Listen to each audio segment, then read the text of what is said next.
भदौरिया जी, हाँ बात पूरी करिएगा।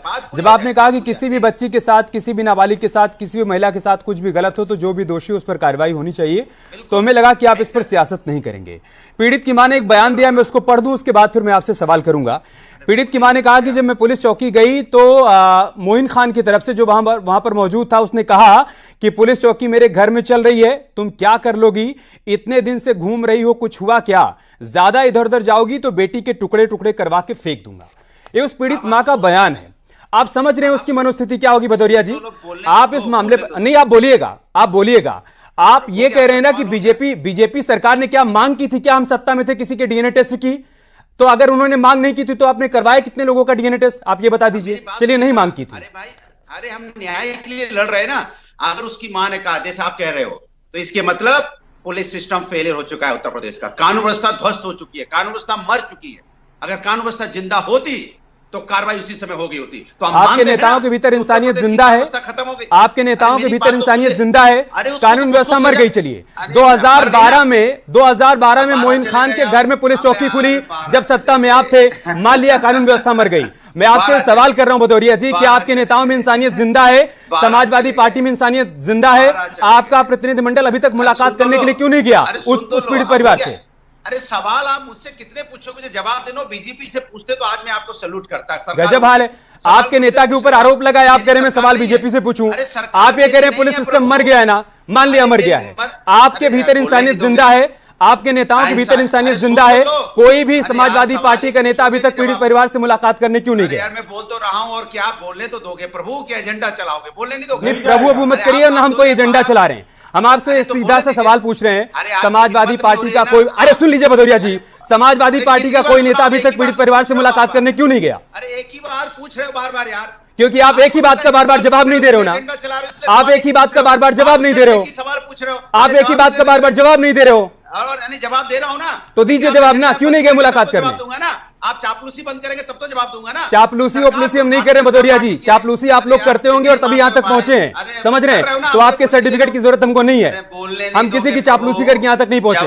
मैंने, छोड़ दीजिए चापलूसी और 1 to 1 मत करिए। मैं आपसे सीधा सा सवाल कर रहा हूं, आप लोग मुलाकात करने क्यों नहीं गए? आप मुझे बोलने दीजिए, होगी ना सवाल, हो गया। आप तो नहीं है सवाल। अरे बोलिए महाराज। कोई है तो नहीं, एक आध सवाल और हो तो फिर बीच में टोकोगे ना, इसलिए कह रहा हूं। आप उल जलूल बोलेंगे तो टोकूंगा नहीं। उल जलूल नहीं बोल रहा हूं, सरकार भारतीय जनता पार्टी उल जलूल है, कानून व्यवस्था भारतीय जनता पार्टी के पास उल जलूल है। फिर टाल गए ना आप, फिर टाल गए। मैं फिर आपको टोक रहा हूं, अभी तक समाजवादी पार्टी का कोई नेता पीड़ित परिवार से मुलाकात करने क्यों नहीं गया? बोलने नहीं दे रहा हूं।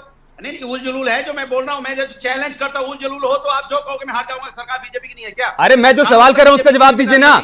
अभी तक समाजवादी पार्टी का कोई नेता मुलाकात करने क्यों नहीं गया पीड़ित परिवार से? आपने आरोपी को पार्टी से बाहर क्यों नहीं निकाला? बोलने क्यों नहीं दे रहे हो भाई? बोलने क्यों नहीं? और किसको बोलने दे रहा हूं? आपको ही तो बोलने दे रहा हूं ना। आप ईमान क्यों बेच चुके हो अपना? इतना मुझे बोलने नहीं दे रहे हो। अरे किसने ईमान बेचा है भदौरिया जी? आप अच्छी तरीके से जानते हैं किसने ईमान बेचा है, आप अच्छी तरीके से जानते हैं। नहीं, आप कह रहे हो एक रेप के आरोपी के बचाव में पूरी पार्टी उतर आई और आप कह रहे हैं कि ईमान बेच दिया है। सरकार रेप के एक आरोपी के बचाव में पूरी पार्टी उतर आई और आप कह रहे हैं ईमान बेच दिया है। मेरी बात तो सुनो, ईमान आप बेचे पड़े हो, बोलने नहीं दे रहे हो। ईमान मोइन खान ने बेच दिया है और उसके बचाव में जो लोग उतरे हैं उन्होंने बेच दिया भदौरिया जी। अवधेश प्रसाद के साथ उठ रहा है, बैठ रहा है, खा रहा है, पी रहा है, और समाजवादी पार्टी का कोई नेता अभी तक पीड़ित परिवार से मुलाकात करने नहीं गया। आप ज्ञान दे रहे हैं हमको, ठीक है, ओके। आप उल जलूल बोलोगे तो हम नहीं बोलने देंगे आपको। समाजवादी पार्टी अभी तक पीड़ित परिवार के पास क्यों नहीं गई? दिखा रहे हो कि आप बोलने नहीं दे रहे हो। आप सरकार की चापलूसी कर रहे हो, क्योंकि सरकार को बचाना चाहते हो आप। सरकार की, मुझे तरस आ रहा है अंकित करना चाहते। जो लोग देख रहे होंगे इस वक्त ना, वो भी हैरान होंगे। एक सीधे से सवाल का आपसे सीधा सा जवाब नहीं दिया जा रहा है। अनुराग भदौरिया, एक सेकंड ठंडक रखिए, आप ही बोलिएगा, आप ही बोलिएगा। मैं फिर से सवाल को पिरो रहा हूं। अनुराग भदौरिया, समाजवादी पार्टी का कोई नेता पीड़ित परिवार से अभी तक मुलाकात करने क्यों नहीं गया? हाथ हम समझ जोड़िए, उस पीड़ित परिवार से जाकर जोड़िए। अरे मुझे बोलने दोगे कि नहीं? अरे बोलिए ना आप। कि नहीं, या तो आप चुप मारिए, थोड़ी देर चुप मारिए, थोड़ा ईमान। आप ट्रैक पर आइए, आप ट्रैक पर आइए और ईमान पर बात करिए जी। कौन होते हो ट्रैक पर आने वाले? में सही hello mister Bhadauria, get out. Mister Bhadauria get out. उल जलूल मत बोलिए यहाँ पर, अबे तबे की भाषा इस्तेमाल मत करिए। आप समझ रहे हैं? अबे तबे की भाषा का इस्तेमाल मत करिए मिस्टर भदौरिया। आप होंगे पत्रकार, अपने घर के पत्रकार होंगे। मैं फिर से आपसे बोल रहा हूं, अगर तमीज से बात करेंगे तो आप इस पैनल में रहेंगे, वरना दफा हो जाइए यहां से। आपकी जरूरत नहीं है मुझे।